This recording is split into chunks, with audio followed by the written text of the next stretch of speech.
Mark, what's going on? And welcome everybody to Tai Chi to the People from Justice for Hire. So this is today's going to be a new session, a different style of session. I've been experimenting. I'm Coach Jan, and I've been experimenting with different formats for the last few weeks.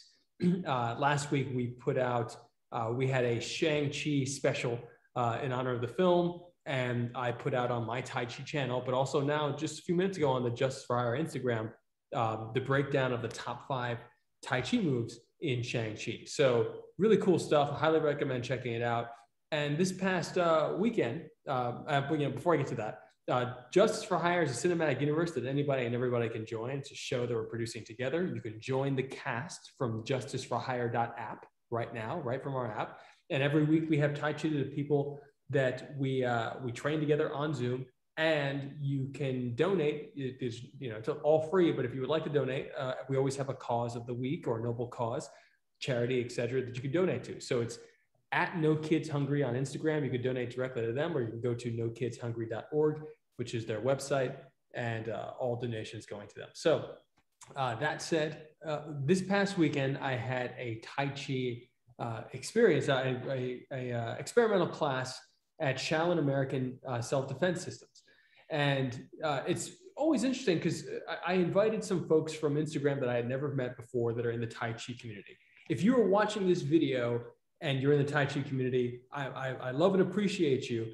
My team, meaning the U.S. Tai Chi Push Hands team under Coach Josh Waitskin and Grandmaster out of Grandmaster William C.C. Chen's school, we always experienced, especially under Josh, a lot of pushback from the general Tai Chi community. And the pushback that we get, or that I still get, that I got this morning from one of my videos, that I got this weekend from a practitioner that came and trained, very nice guy, but it's still woven in there, is a resistance to how we train merit-based achievements, train to essentially achieve things within a systematized way that other martial arts have formalized into a belt system. So I think it's really important to recognize that when you're talking to me or when you're training with me, and one of the things we're going to go on here, talk about today in training is certain things to do and things to remove from your training if you are in the Tai Chi community. And if you're not in the Tai Chi community, this will help you recognize the difference between BS, meaning the stuff that we're not doing here, and the stuff that we want to promote, which is the core mechanics of breathwork, visualization, and body mechanics. The combination of those 3 things, breathwork, visualization, and body mechanics, they belong to no culture. This is not a Chinese thing. It is not an American thing. It is not a blank culture nation. It belongs to all humanity. It's very important that we recognize that and integrate this into all of our systems, into our lives, etc. And that's one of my goals with this channel. What we're doing here is to share it from that perspective. That is to honor all cultures rather than to take away from any culture. Yes, certain cultures have created the space to cultivate certain aspects of these things that belong to all humanity, but that they do not belong to that culture. It's very, very important. So when someone says, hey, like that's not Tai Chi, we're not talking about the same thing anymore, because like Tai Chi is breathwork, visualization, biomechanic optimization, to essentially help you move through life better in every way, whether that is in an arena and you're boxing and fighting, or you're in a conversation, or you have to go and do something very, very intense, whatever that might be in your life. So that being said, I want to share the first thing I want to share, and this will, I'm starting with the do not list, because negativity is actually a faster energy than positivity. Positivity is dense and bright. Negativity is very, very fast. So I'm going to share this thing, which is faster, with everyone. And the gentleman who came to train with me this past weekend, a few of them came, all of them very, very nice. But one of the things I noticed that if you're in a Tai Chi community, you might see people do this, which means they're, and let me actually pin this so that people can see this a little bit more on the video. I'm just making this a little bit bigger. There we go.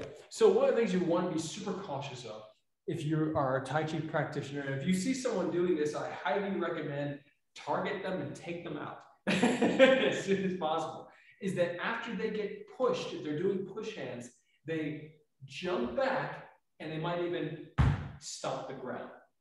So that thing, whatever that is, I highly recommend leaving that behind.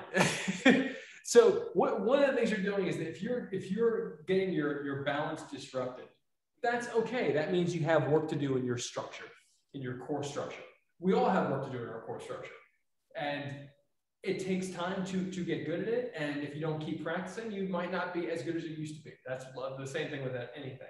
But if you're hopping out of your stance, you are agreeing so much with the pressure that you're receiving that you're actually doing a detriment to yourself and to your partner. So I got a little hop from the guy when I pressed him, and the guy was very, very aggressive. As a matter of fact, he was nervous. He was shaking when he touched me because I'm sure he Googled me. And he came in with the intent of proving himself. And so we'll talk about what that means too, from a Tai Chi perspective, because that to me is also a challenge we need to weed out of our community. So to a certain extent, today's Tai Chi to the people is a PSA to the Tai Chi community. I know we're going to get more comments on this. But again, the first thing is the stopping. I mentioned to him, hey, remove that from your game because I'm a coach. I'm not here to be his master. I'm not his master. I'm a coach. I want to help him perform better in the arena that which we are competing in. So he's stomping. The stomp, he says, is to release energy. The energy should be focused on himself and me and controlling the space around both of us, meaning expanding the awareness to a place where he perceives his body and my body as one body.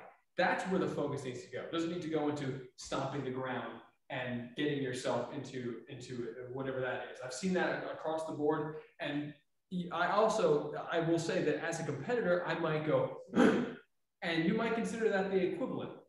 I think it's really, really important to note that one of the things Grandmaster William C.C. Chen and the team would do would be to make this sound with the throat, which is essentially connected to or the way they explained it to like wolves, etc. The concept of pumping adrenaline into one's body through engaging the goblet. So I think that's a really, really interesting. I've done some research on this myself, but I think it's still a very interesting concept. Sometimes I do that to get into focus, get into a zone right before I go into a ring. I totally get it. But I will not be punching things or stomping things outside of the ring because my energy needs to go right back into that person, right back into claiming my space. So that's a one don't do. That's don't stomp if you get pushed and you're frustrated, and don't hop out if someone pushes you, because that doesn't mean that they're stronger than you. That means that you have some bad habits that you need to get rid of. So that's one. Don't do that. But instead, what to do is that if you get pushed by somebody, then you're going to want to come right back. And I highly recommend to rush back in. If you need to take a second for your mind, take the second for your mind. But otherwise, rush back in and claim the space. And when you claim the space, notice that I'm talking about pushing the shoulder blade in.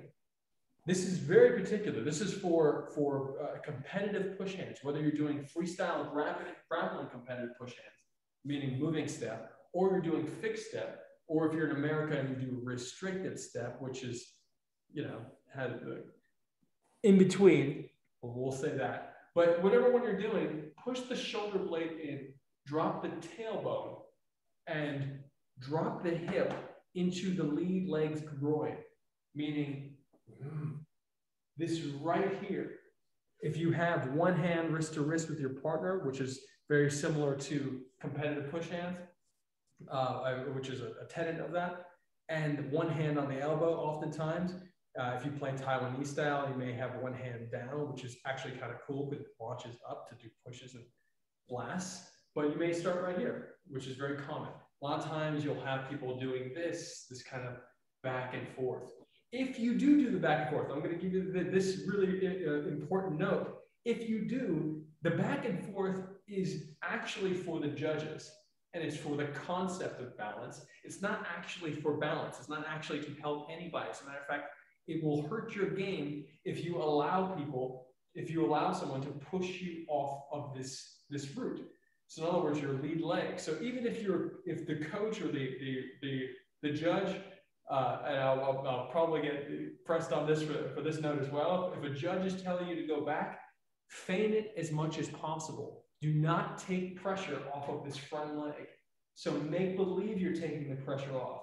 It looks like I'm taking pressure off. I have 70% of my weight on this front leg the entire time. Do not give up by going into your back leg because you give up space. Tai Chi push hands is a space control game. So you want to eat space, control space, dominate space by having the greatest level of awareness. And one of the things that you want to do is make sure that you keep the space. And if you're giving up any, it's only a fraction. So let the other guy go back or other girl go back, whoever you're competing against. Do not go into the back leg if you don't have to. And the judges, even if they tell you to not do it, say okay, and then do it because you're in a sport. And they have to be very, very, very particular judges and really pay attention to see that if you're not doing that. And they have to the level of precision that needs to be required for a judge to make that call is the level of precision we actually need in Tai Chi. So like we start getting judges that are actually like, oh, you need to go all the way back. Well, why? Okay, cool. Now let's talk about how we can make the sport better because there's reasons for this. When you're playing the sport, you want to maintain the space. So we can even hold this posture for a moment and really hold eye and the middle finger of the lead hand.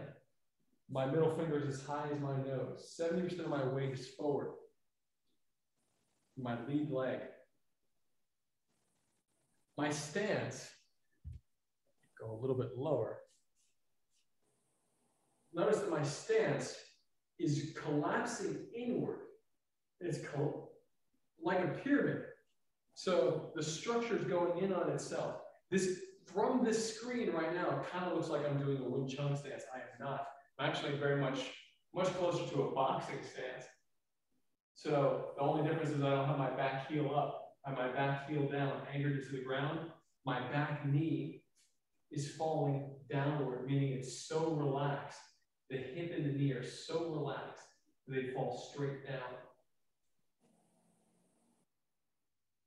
Toe-knee nose, toe-knee nose. So a straight line from your toe through the knee to the nose in this posture helps you to maintain the space in the front, the space you're claiming. A slight inflation on the tricep of the back leg's corresponding arm, meaning the hand that's touching your opponent's elbow. Very important. This slight space, anytime you give something, you want to be very conscious of what you're giving. So you want to have that level of expanded awareness that if you give an opening, because this could be considered an opening, meaning that someone can shoot their arm in here and drag your arm out by giving this opening. So you want to know that that's a potentiality. As a matter of fact, you may want to overemphasize it to make your opponent think that you don't have that you're not aware of it, so that they do go for that because you might have a move set up that you want them to do. When you're in this state, especially if you're connected to a partner and you're about to hear go from a coach or a judge, or even for a moment, this still applies to grappling and other senses as well. You're applying pressure, very subtle pressure, on the angles that you want the response from. So I'm giving really particular push hands, sports push hands concepts here. You're pressing. First of all, you may have to fight, quote unquote fight. There may be a little bit of a pressure struggle when you meet somebody that's also claiming space. So if you claim their space, they may push back. They may try to get you toward your chest. So there might be a little bit of a tense pressure struggle here, and that's okay. It really depends on the competition you're in. Again, some may have you do this, but even if you do this, the same concepts apply. It's now moving. So you want to be giving slight pressures, whether it's on this arm, that arm, a combination of both, that set your opponent up for the reaction that you want. So that means that oftentimes, and we're only talking about one layer of thinking because there's a layer beneath this as well, but oftentimes if you push someone back, they push forward. That's just generally how people react, especially unconsciously.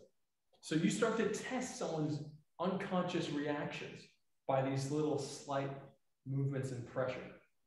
So you want to really see if what they're going to do, and you want to potentially even load them up like a spring in a particular direction.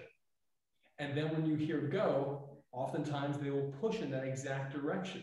So you're setting up, you know exactly what move you're going to execute because you know exactly how they're going to, in which direction they're going to move. So if you're pressing them this way, just slightly, they may come back this way, the opposite way. If they come back the opposite way, you may be sliding the one arm under and then throwing them out if you're playing fixed step or even moving step. So you want to set up the move. We'll switch legs, switching lead hand and arm.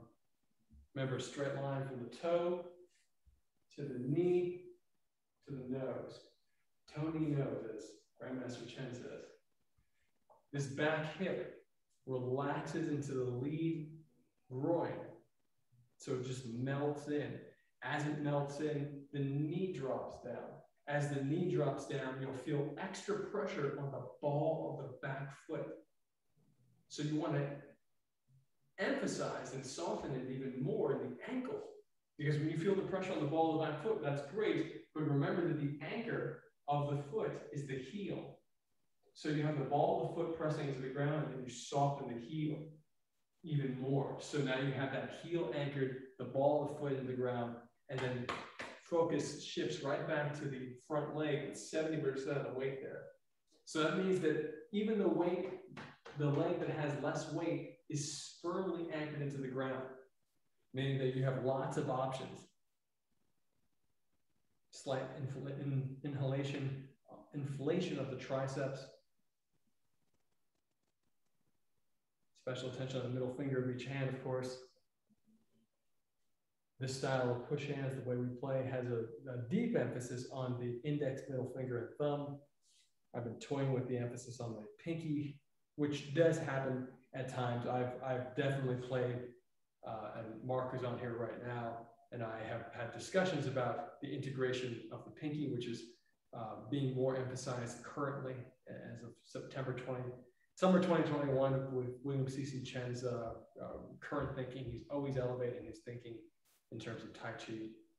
I've experienced myself grappling and using the pinky as well to lead my hand, but those are more rare occasions. What Grandmaster William Chen is proposing is much more frequent. It's every breath. So I'm still experimenting with that. But for now, 3 fingers, which also comes with William Chen, previous iteration of William Chen. And just breathe through these postures when you're doing this. Notice that I'm not very low. So that's the US team style of playing. We have shorter stances. You won't see many of our teammates really low here. You won't see me. You might see Max Chen do that, over a decade ago. But most of the team members will be higher up. Even if we're playing with opponents that are lower, we'll likely still be somewhat higher because we don't play down here. That's not to say that people can't be strong down there. They absolutely can be. That's just not our style of play. Just focusing on the breath, drawing the color in through the limbs, into the belly, and then from the belly out through the limbs, giving the breath and color. So again, the only reason we're doing this move right now is to complement. We're going to do a 1, don't do, and a 2, actually do. So, so on a don't do, remember, if you get pushed out of your stance, don't jump up and don't stomp your foot in the ground out of frustration, etc., whatever you're doing. If you get pushed back, come off and come right back in and do your best to really log in your head what angle you're pressed on, where you feel the center of gravity of the opponent. These are thoughts. This is essentially an inventory, a checklist that you want to be going through as you play with a person. You really want to be able to feel And not even as you play with them, as you watch a person. There's a person outside my window right now walking by. In an instant, you want to be able to tell where the tension is in someone's body, where the center of gravity is for that particular person, the conscious center of gravity, which is different than their physical center of gravity. Someone may be very heavy set, but they may have lots of tension in their shoulders. So their center of gravity is actually up here in the shoulders, and you can move them over their own center of gravity. Their center in their mind is actually where all the tension is wrapped up. So you want to be able to read tension really, really precisely. And you'll only be able to do that. Push hands is great, but you really want to start doing it with your eyes. So read the tension, get right back in it, and play, like really aim. Tell yourself in your mind where you see the tension. Actually say it to yourself in your head. So, oh, it's in his hip, it's in his shoulder, it's in the lower back, it's in the upper middle back, it's in the chest, so they have to roll him forward. I'm going to arm drag him forward because he's leaning forward. So things like that. The next thing that I experienced this past weekend, and which was, again, a wonderful experience, merging Kempo and Tai Chi at Shaolin American Self-Defense Systems, which was wonderful. So got to play with a football player who I had to do a sacrifice throw on. He was throwing me, and I had to just drop down and throw him out of the ring. I hit the ground first, which, but he rolled out farther beyond the ring. So that technically would be my point. Aha! But football player doing Tai Chi in the Kempo system, fantastic. Very tall basketball player, really just strong folks. So you want to play with strong people, which is fantastic. And these strong people who know that they're strong, but also know that they have things to learn, were totally relaxed. Tai Chi guy, nervous, shaking when I touched him. Wonderful guy. Can't say like enough good about him. What I'm talking about here is performance. It's about performance when walking into an arena and the challenges that we have in the Tai Chi community of defining those arenas. So your ability, or if you're a push hands player, again, now I'm speaking to a very particular group of people. If you're a push hands player and you've not played competitive push hands, then the criteria for you to feel accomplished is different than that of somebody who plays the sport. And if you play the sport, the criteria is going to change based on at what level. If you've competed in Chen village, which I have not, you'll be at one level, because that's a very intense competition that I hope to do one day. Or if you played in the Tai Chi Workout, which again has different playing field, collarbone to hip versus Chen village, which is the full body. Collarbone to hip is a very precise game. So it's a refined, precise game. Potentially more precise in certain ways than the Chen village, but again, I haven't played there, so I don't know. But the criteria for me to feel accomplished is to play at being world class, which is great. Not everyone is built for that. Not everyone should do that. And you want to really figure out for yourself what helps you feel the best. And of course, hopefully you just feel good about yourself in general. But if you're stepping into an arena or stepping into a gentle, quote unquote, gentleman's game of push hands, and your immediate intention is to move, this is what happened to me. I step up, and the guy's already, I'm trying to talk to a class, he's already touching me to move me. I know this mindset because I've done it before. And I did it when I was a teenager. So if I'm with Li Tai Lam from the Beijing Sancho team, which I fought on his US team when I was 18.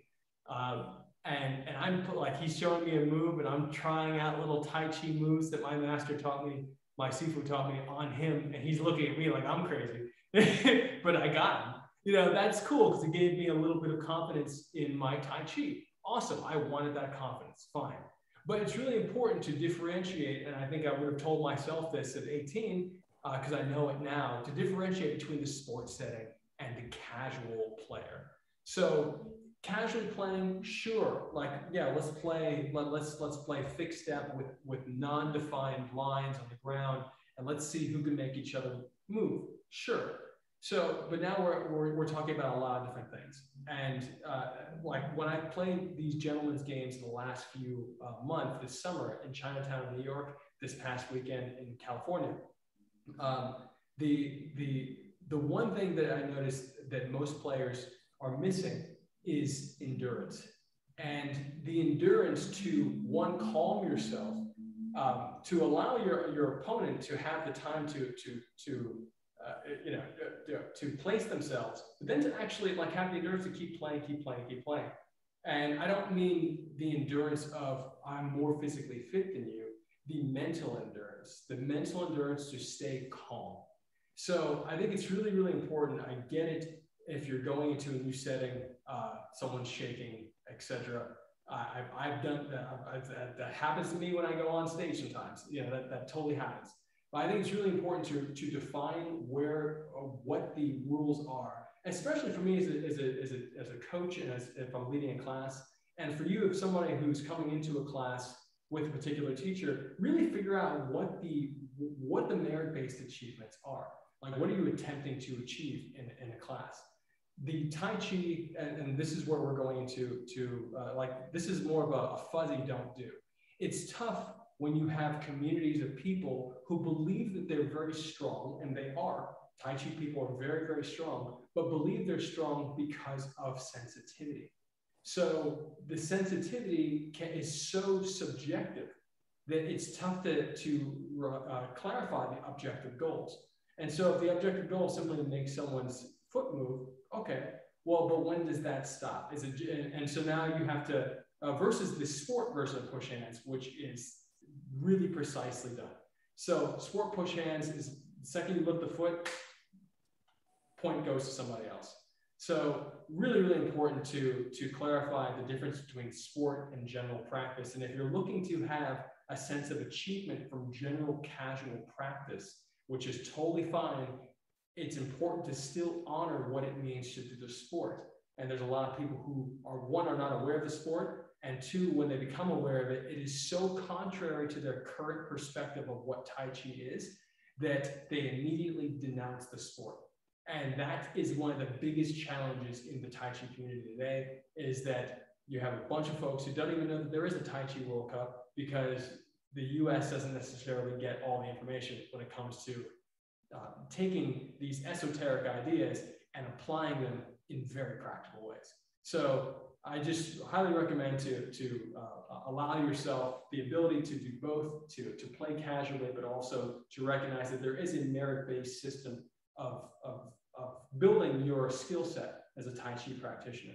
And I think one of the main things to do, besides this one stance drill that we did here, is the concept of Dalu. And so now we're bridging into some of the stuff that we just shared on social media minutes ago, which is the moving Dalu. We're going to do some today. We're going to do a solo version. So I just did a video on this for the Shang-Chi breakdown. And the video was really focused on taking single-handed push hands, meaning solo, the solo version, and then bringing that into Dalu footwork. So really important tenet of Dalu is that the footwork is actually angular. Oftentimes angular footwork, so that you're never stepping straight back. This beginner's version, which I think is super important, has you step straight back. Because I believe that in Dalu, it's not only the angular stepping and angular pushing, the rollbacks, etc., but it's also the drilling, the very precise drilling and getting out of the way of someone who's drilling without necessarily doing larger. An angular step is just an over angle. That's all it is. You can step back and empty a hip, and I've still achieved the same thing that me stepping and sliding this foot back would do. I've achieved the same angle. So you can either step a foot back and step angularly, or you can soften the hips at certain angles or in shoulders and still be able to redirect pressure. So right now we're going to go into an exercise just for that concept. And you've often, I'm sure if you've trained here before, you know that we do this wonderful stance here. And I have some diagrams in the latest videos I posted for the Shang-Chi stuff. That's pretty fun. I've been wanting to do diagrams like that for years. Tailbone drops down, imaginary string lifts you up, so that all your weight's on this back leg, meaning you can even lift this front leg. And let me turn on this light so you get a little bit more.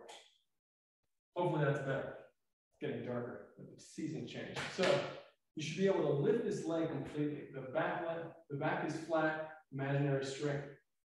The front hand, you're looking at it like a mirror. And for focus reasons, you're keeping the one hand on the small of the back. Whatever leg is forward, same hand is forward, the other hand's on the small of the back. You're going to inhale, drawing the breath into your belly. And you want to visualize that breath as well. Even though the visualization is another layer, totally different focus than what we're doing right now. But you're exhaling, you want to be able to push that breath through the hand. Even visualize that color, giving the breath a color going through the hand, about an inch or two beyond it. From side view. When I'm in the front, this is called an A-frame, meaning straight line from the back of the heel, from the heel to the top of the head, all the way through the back leg, which is straight, and a straight line from the nose to the knee to the big toe. Notice that it's a little bit different than the other version we just did, toe, knee, nose. So it's the same concept, but just applied differently. This angular stance, this A-frame, is very helpful for counter wrestling, meaning that it looks like you're overcommitting, but because of the anchored heel, you're actually not, your weight is not all the way forward. You have the anchored heel, you have the weight falling into the lead groin again. The lead groin, hip melting into the lead groin, little hand forward. So from here, we're going to scoop. Inhale, scooping. Drawing the breath in, you're pulling the body back. Pulling the body back, looking at palm like a mirror, exhale, shoulder mirror. Inhale, breath draws it back. Look at palm like a mirror, exhale, shoulder mirror. So you've done this before. I have lots of videos online about this single-handed push hands drill. When you have a partner, the partner's connected to you, and essentially you're each doing the opposite thing. One's pushing while the other one's rolling back. The other one then pushes and you roll back. So in the Dalu, how this changes is that you do two pushes. One, and this will be you relax, load, two, throw it back. Notice that load and throw it. So I soften the hip when I turn my waist, and I throw the pressure back. I've redirected the pressure. And on the second push, you press and you pin. Again, I recommend watching the Shang-Chi videos I posted that talk about the pin. I think it's the first time I've talked about it in detail on a video. So you pin your opponent's arm to their chest, you staple it with the hand. And it's not a hard grab and press. It's actually you relaxing into their space, claiming their space. Their hand should be pressed against their body. And if they're creating distance, that's okay. You're at least pushing them back. Once you have this press out, you're going to step forward, meaning you're going to take the back leg and you're going to step and kick. The kick is not a strike, meaning that it's not a round kick, and it's not a sweep, and it's not even a reap. A reap meaning you're kicking the weighted leg. You're actually simply touching leg to lift up to disrupt the stance. Very slight. It could be considered a slight reap, but it's really not. So anyway, sliding, and you step with the same leg, meaning, once again, you did your press, you did the pin, gentle lift up, and step forward. And then they do two. One, they press you one, exhale. Two, they press you back, they pin you. From the pin, you lift up your lead leg, and you step back. When you step back, you allow all the pressure to go into this hip. You soften that hip, meaning that all the pressure, all the tension in whatever lead leg you have forward, lead hand, that corresponding hip, all the pressure from that hip melts into the opposite hip. So it helps you drop the pressure and angle off of your body. If someone's pushing on you, they'll slide off. So you allow them to slide off, and then you recoil. So you're coiled up now. From the side, you coil up, and I uncoil forward into the press. One, inhale deep. Exhale, two, pin, kick, and then step with the kicking leg forward, press. When you finish this press, you'll have opposite-handed foot forward because you just step the kicking leg forward. This was my kicking leg, it's now forward, opposite-handed foot. Inhale, scoop. Same concept with the waist in the hand. Exhale, press. Inhale, scoop. Drawing back, lifting up. Now you're being kicked. You step back, soften the hip. Exhale, throw it back. One. Inhale. Two. Exhale, out. Step, kick. And if you have any questions while we're doing this, feel free to ask, because I want to make sure I'm describing this in a very digestible way. I am kicked, I step back. And I'll do this sideways now, pressing 1. So it's 2 presses each side. Second press, you pin, then you kick. So you're delivering the push and the step. Inhaling 1, exhale, inhaling 2. Now this is their second push. You receive the push, they've stapled you, they kick your leg without being disrupted. You allow your leg to be kicked and lift upward, and then you step back and press.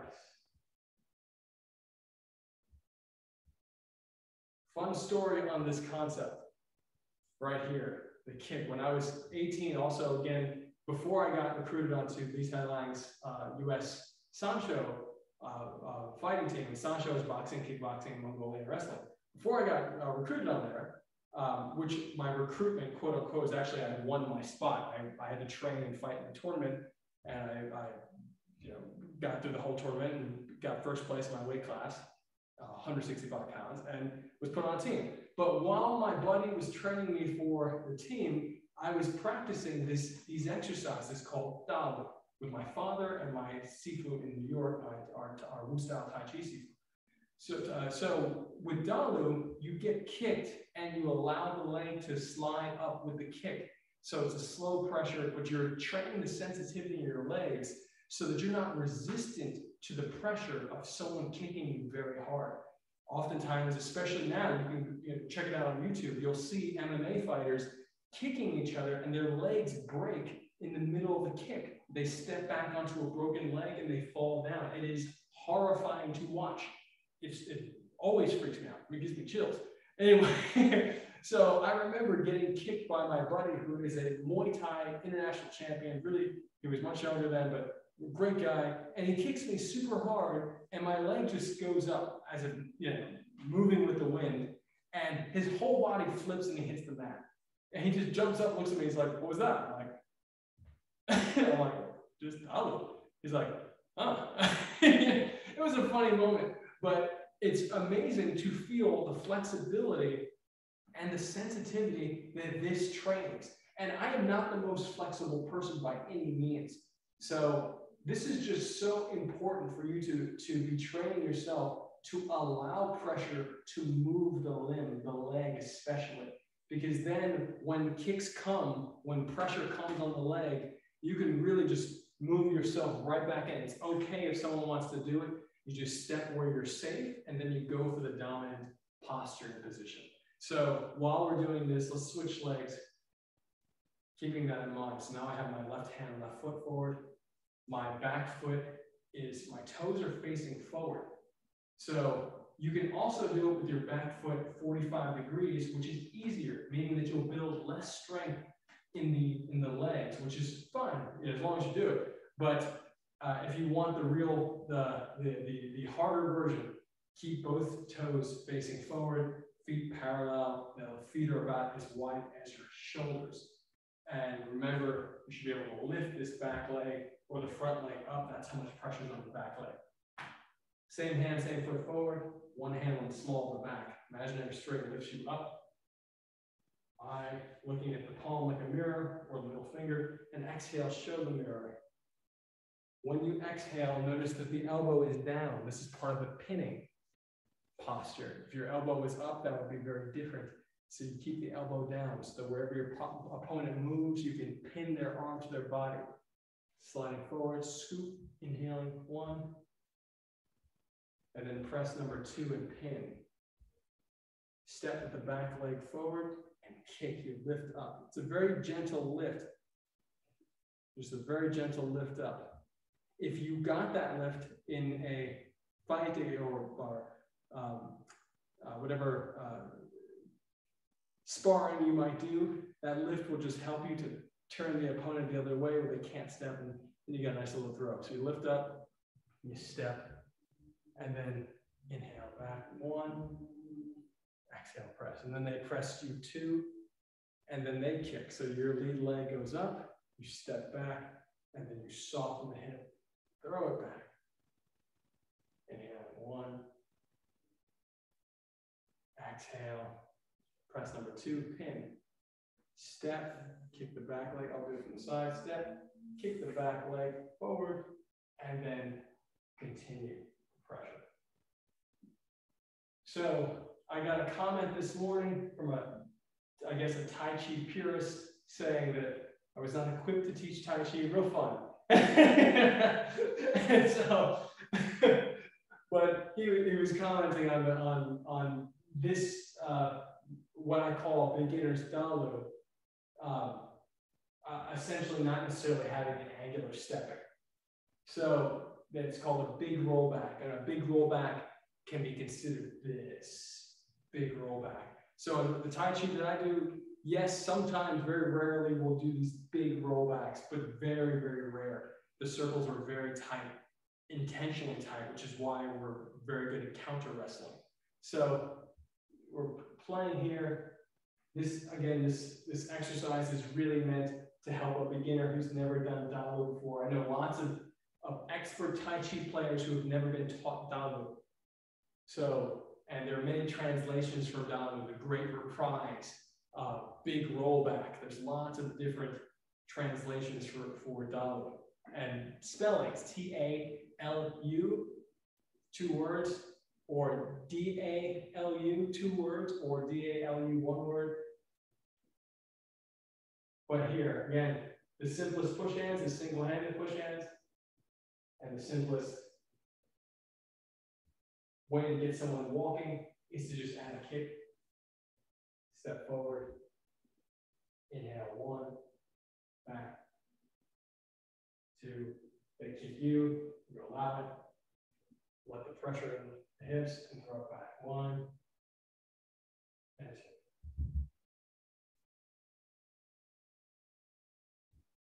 So that was a few notes from my weekend. There are lots of do's and don'ts when it comes to the Tai Chi culture and system that I don't want to go too deep into this one because that's a long list. But specifically from this past weekend, the things that I saw were really just players. If you don't have a lot of experience playing outside of your style with non-cooperative Tai Chi people, and what that means that people that may not know what Tai Chi is, it shouldn't matter if someone knows. And I highly recommend playing with people that don't necessarily know or care. As long as they care about you, as long as they care about your body, they don't want to hurt you, then awesome. Then you should play and have fun and learn so that you can make sure you're not developing habits that put you in a compromised place that when you get in front of people who don't do what you do. So I highly recommend training with other styles and just letting people know that there's no problem working on stuff. There's no problem saying, hey, I do something different. I think it's really, really important actually to be able to say that. There's Tai Chi has a bad name. That is the truth. Tai Chi has a bad name in the martial arts world. And most people think that Tai Chi practitioners are full of BS. And that's my direct experience training with lots of people, lots of different styles, and having fought,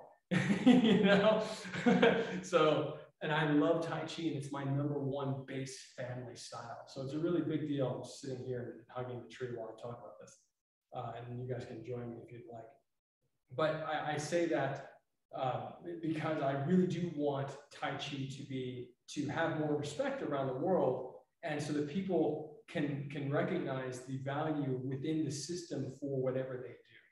You don't have to do the form. You don't have to do pretty much anything that could be considered Tai Chi lifestyle, as long as you can take the core mechanics and bring it into your life, which more than likely, if you're a martial artist, you actually already have. Tai Chi is not so special. It is really just the end result of someone practicing anything for a very long time. And the great thing is that thinking has been systematized. And so, and it needs further refinement. So it's really important, I think, for anybody to, whatever training you might do that helps you, your martial training, to really look at Tai Chi and see what you can pull from it. for whatever you do. And if you pull anything, I highly recommend looking at that, the concept of the breath work, the visualization, and how that catalyzes body mechanic, if nothing else. So that being said, let's do a quick blitz of exercises to give us all a wonderful Tai Chi workout today. And I think that what we haven't done in a while is hugging the tree in a cat stance. So we'll do that. The cat stance again is that all weight on the back leg. So you feel that this foot just dangles. And we'll hold this for 6 breaths.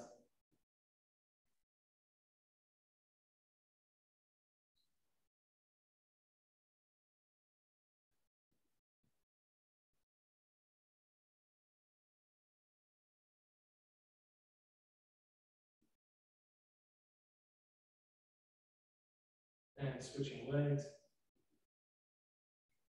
Other foot dangles, 6 breaths.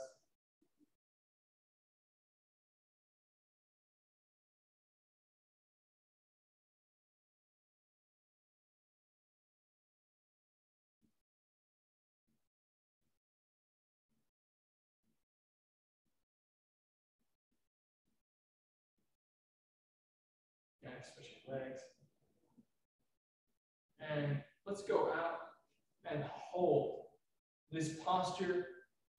If you've seen it in your forms, perhaps one hand is lifting up and the other one is pushing down.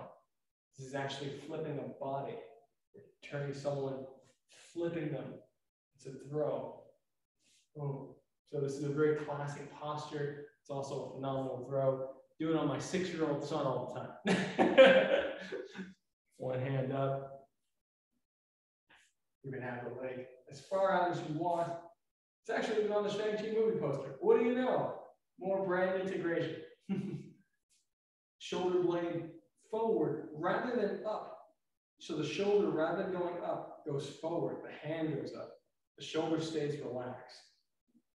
No need to keep lifting the shoulder up. This other hand, shoulders down, and you're pressing. This pressing posture is also called a check. It's an arm check used in judo, used in kempo, used in lots of different styles, especially to keep a partner or opponent away. We use it in Tai Chi all the time. Spinning of these fingers in particular, index, middle finger, thumb, forward. Inflate the tricep with an inhalation, and notice that the shoulder blade comes forward. So you get this wonderful boom, spinning posture, and hold 6 breaths. Wherever your heart is facing, 45 degrees out, your head is facing 45 degrees in the other direction. 45 degrees to the left if your heart is facing right.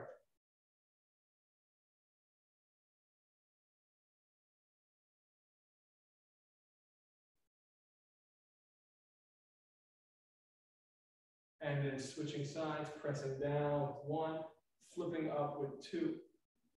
So one goes down, the other one goes up. Again, same concept. Spin the fingers in with the breath, meaning they spin toward the body. As you spin the fingers, inflate the tricep. As the tricep inflates, the shoulder blade in the back, if it's sticking out, should disappear inwards. Downward. This hand up. Shoulder blade pushed in on the risen hand. It's pushing in. Rather than shoulder lifting up, pushes in. Protect the head, which is actually flipping the body in the other direction. My heart is facing to the left, 45 degrees. My eyes are facing to the right, 45 degrees. Feel the twist in the waist and hips. About 70% of the weight on the lead leg, bent leg. And 6 breaths.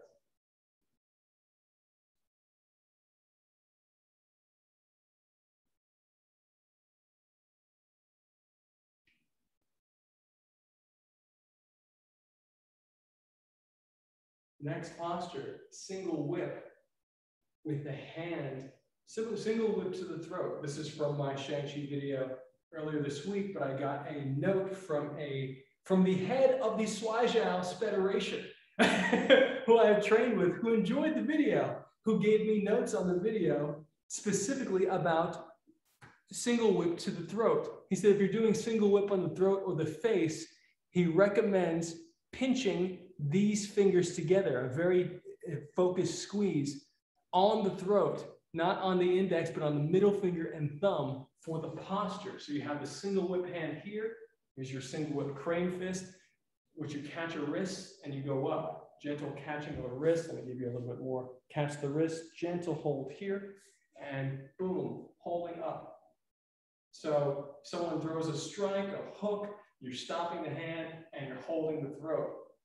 So this is a move that's in the Shang-Chi movie. I probably wouldn't do this in life, but I think I actually did it for real in high school once, but that was an altercation. Anyway, anyway, I didn't know about this. So holding up from the side, holding up. And we're in a cat stance here. You know, I'd probably recommend something different for the sake of this posture and getting a good workout in the legs. Let's do cat stance. Emphasizing middle finger and thumb on the risen hand. 6 breaths.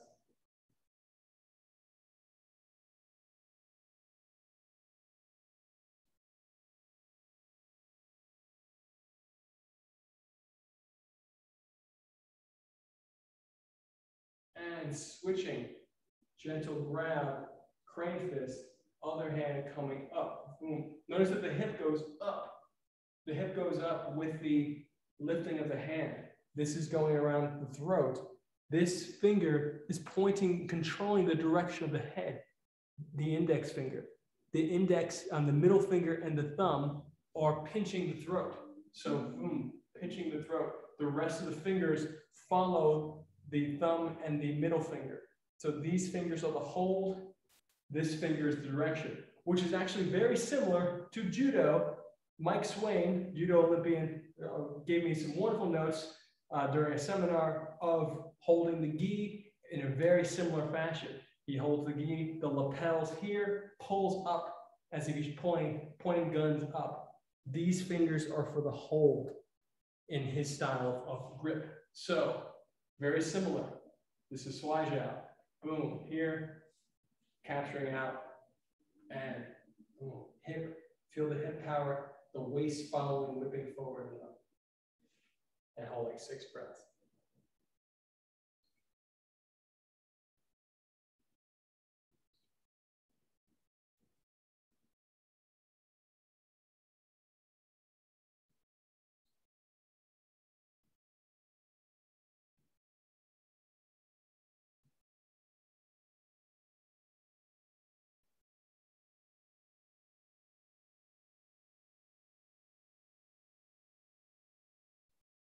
Next note from same Sifu James, Chin Jet. I know I butchered the name a little bit. My apologies. I will make a separate video specifically to honor his notes from the Shang-Chi video. So he gave me another note. He said that his Swai Jiao, single whip for the arm bar, the standing arm bar, which means you're rolling your opponent's arm down. You've probably seen this. I'm the opponent, arm gets rolled down. So he said for Swai Jiao, when you want to achieve the throw, the wrist is higher than the elbow and the shoulder to get leverage. So if you want to turn that roll downward into a throw, which I assume he means kicking the leg out in traditional Swai Jiao fashion, you're holding it higher up. So let's hold higher up here by kicking the leg out and pushing. Then we're pushing the shoulder up and holding the crane fist. So kicking this straight back, holding up, straight line. And I'm about 45 degrees up my body to the corner, pulling up as if I pull the arm out, kick the leg back, meaning that I reach the leg back, and I'm pushing the arm down.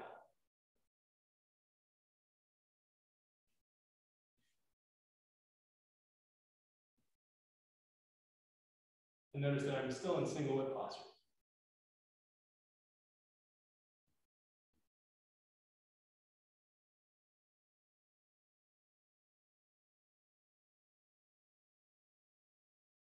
And switching sides on that. So my single whip posture is going to be very realistic. more realistic than the last one I just did, meaning about shoulder length apart, and I'm pushing the shoulder, lifting the wrist, and you can even, if you want, kick out. It's really more realistic. You're rolling the person, boom, you kick out, and you lift up.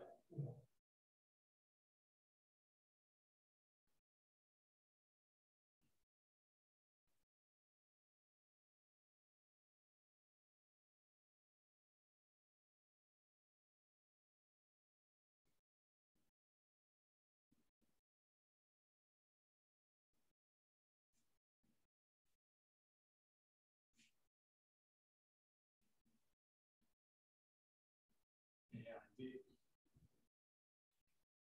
Draw the breath in. And 2 more exercises.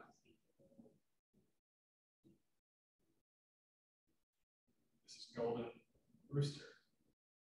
Seated on the back leg. Thigh higher than the hip. Knee higher than the hip. Shoulder blades in. Tailbone down.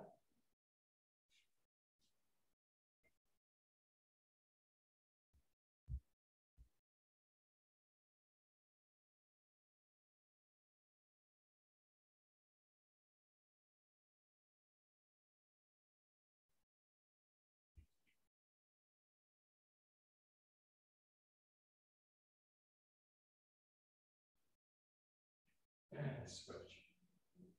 Up, down, in, out.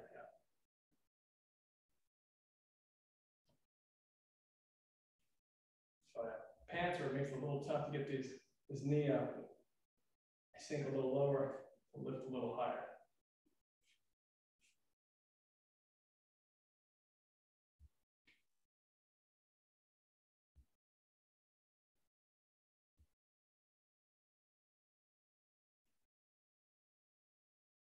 And reach out across. Crane fist, again, more single lifts. Exhale, pushing out and kicking up. Notice that my waist turns, my arms are both out, like this. Elbows down, half moon, crescent moon kind of shape. Eye of the middle finger of the open hand.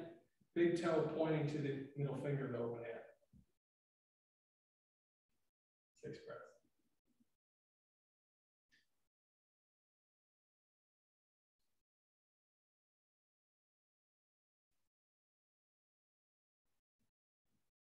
And last one. Reaching across. Gentle grab, kick up. Turn the waist. Leg kicks across, the hip follows the legs, so the waist turns. Shoulder blades in, elbows down, eye of the middle finger, crane fist.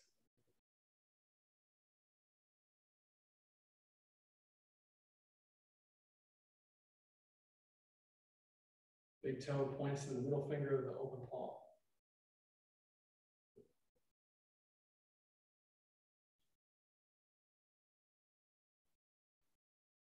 And uplifting head and twice.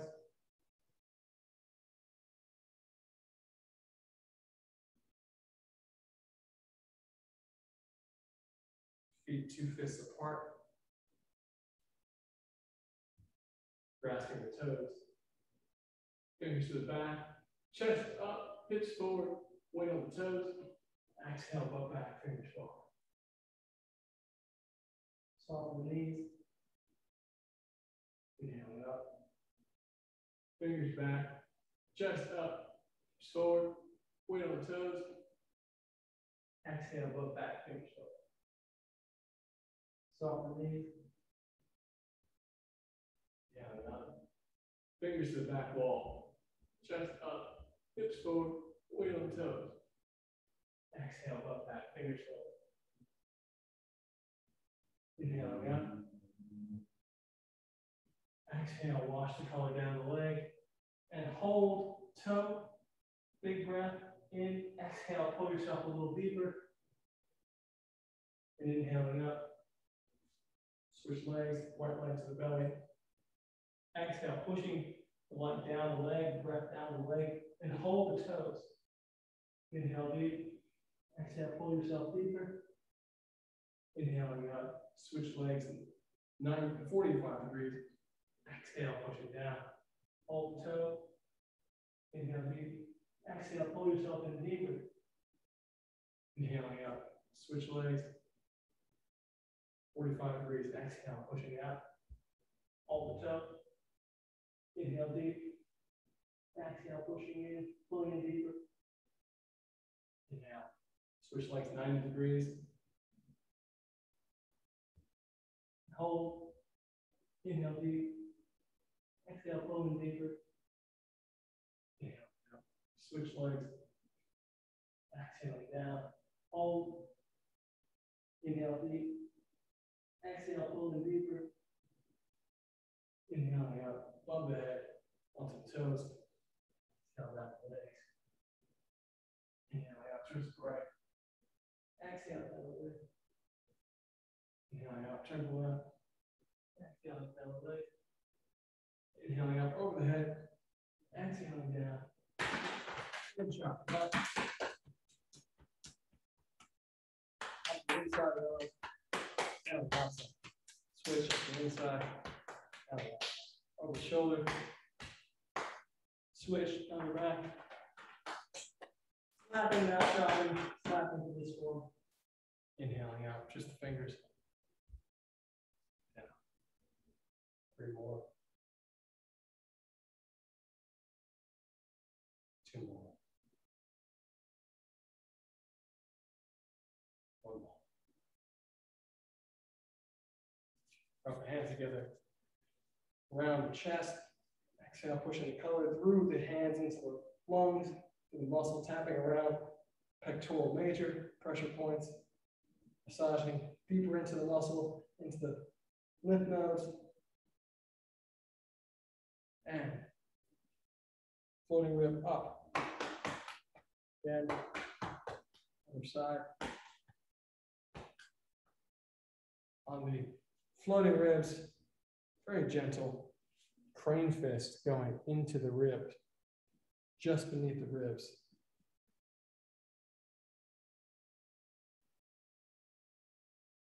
Four fingers on the sternum. The immune system up and down. Hook shape, the collarbone. Looking up, relax all the way through the reproductive organs, opening the hand and having it go up on from the collarbone to the chin. Very strong pressure.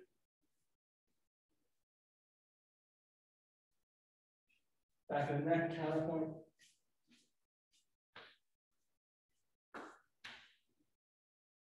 Knuckles, the small of the back, down, circles, back up to the kidneys.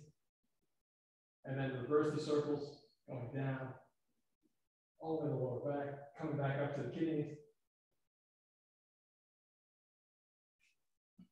Hook shape, chin, the hormones. Switch. For sleep on the ear, soft part of the earlobe. Index and middle finger up, over, down, under, around the ear. Over, down, under, strong pressure. Up on the face to the side, release. Up on the face to the side, release.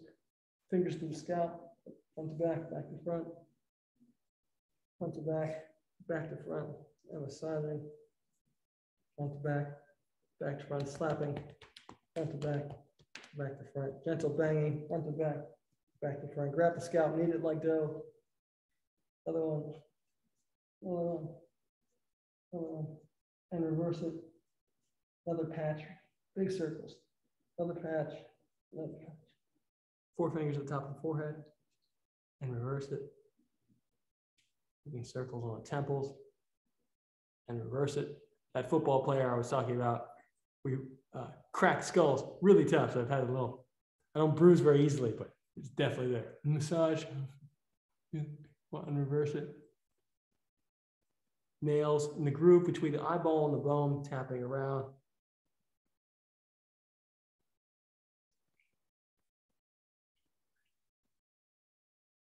Eyes. 3. Eyebrows. Bridge of nose. Side of nose. Nostrils. the heart, other side, switch. Top and bottom, switch. Side, switch. Bottom side, tongue, and reverse it. Fingers, thumbs, and 1, 2, 3, grab. And close the eyes, inhale white light, spread the whole body. Inhale, roll the white light up the front of the body, feet to head. Exhale, roll it down the back, head to heels. Inhale, white light up the left side. Exhale, roll it down the right side. Inhale, white line to the belly. Push it to the top of the head as you exhale. Surround the body like a fountain in all directions, making a big bubble around you. One more breath of white light. Exhale, push it into the ground and come back up and around like a fountain in reverse, making a bigger bubble around you. Have gratitude for the body, good people in your life, the space that you're in. Thank you so much. As usual, this has been Tai Chi to the People from Justice for Hire. Every week we are training for a noble cause. So this week is nokidhungry.org, and you can go to @nokidhungry on Instagram and donate directly to them. Of course, every training session is free, but if you want to, always donate. And you can join Justice for Hire, the cast of the cinematic universe, first cinematic universe built with a crowd, and a show that we're producing together as a community at justiceforhire.app. So you can join and become part of that right now. I'm Coach Jan. You can check out my Tai Chi videos on Coach Jan's Tai Chi on YouTube and at Jan's Tai Chi everywhere. And we love you guys. At Justice for Hire everywhere too. I'm going to stop this recording now.